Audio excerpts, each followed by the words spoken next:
Hey guys, welcome back to TechMan. Today, let me show you YouTube picture-in-picture not working. Here's a real fix. Having trouble with picture-in-picture not working on YouTube on your Android device? Don't worry, here's a quick fix you can follow. First, go to your phone settings, then scroll down and tap on apps or apps notifications and find YouTube.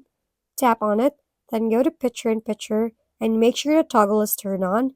If this is disabled, PIP won't work at all.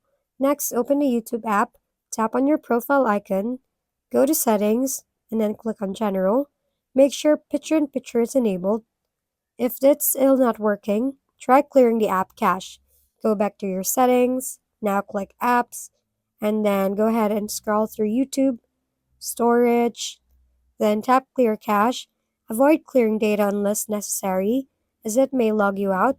After that, reopen YouTube and test again.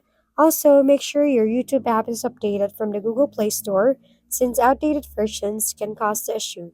Lastly, keep in mind that PIP may not work on certain videos like music content unless you have YouTube Premium, so try testing it with a regular video. And that's it. If we've been helpful, kindly give us a thumbs up and don't forget to hit the subscribe and bell button for more contents. For any questions and suggestions, comment down below.